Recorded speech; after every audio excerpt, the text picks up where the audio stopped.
제가 자리에서 내려와야 검찰개혁의 성공적 완수가 가능한 시간이 왔다고 생각합니다. 10월 14일 조국 전 장관이 사퇴하면서 한 이야기입니다. 조국 전 장관이 이야기한 시간은 국회의 시간을 말합니다. 조 전 장관의 사퇴를 둘러싼 우리 사회의 갈등을 해소하고 앞으로 나아가기 위해서는 국회의 역할이 그 어느 때보다 중요합니다. 문재인 정부가 공약으로 내세운 검찰개혁의 핵심은 두 가지입니다. 고위공직자범죄수사처, 공수처라고 하죠. 이 공수처의 설치와 검찰, 경찰 수사권 조정입니다. 이는 검찰의 권력을 분산해 검찰의 힘을 약화시키자는 검찰개혁안입니다. 모두 국회 입법을 통해 가능한 일입니다. 두 법안은 신속처리 대상 안건, 즉 패스트트랙으로 지정된 안건인데 12월까지는 본회의에 부의해서 찬반 투표를 거쳐야 합니다. 문제는 패스트트랙을 두고 각 당의 의견과 이해관계가 엇갈리고 있다는 것입니다. 패스트트랙 당시 참여하지 않았던 자유한국당은 공수처를 지금 반대하고 있습니다. 고위공직자의 부패를 수사하는 독립기구인 공수처가 기존 제도와 중복되고 대통령에 의해 악용될 수 있다고 주장합니다.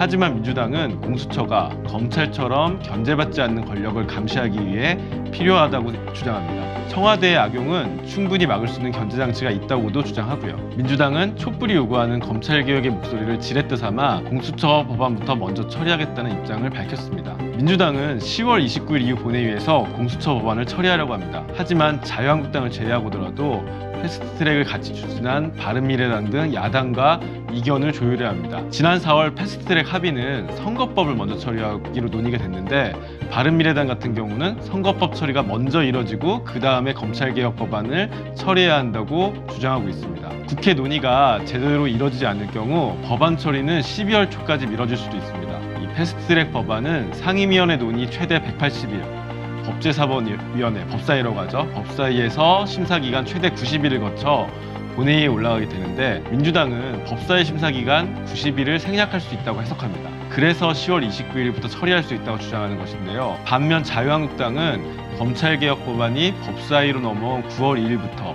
90일의 심사기간을 지켜야 한다고 주장합니다. 이 의견이 좁혀지지 않으면 12월 초에야 본회의에 관련된 법안이 올라가는 것이죠. 결국 민주당이 패스트트랙 당시 합의했던 야 3당들과 뜻을 모아야 검찰개혁 법안을 올해 안에 처리할 수 있습니다.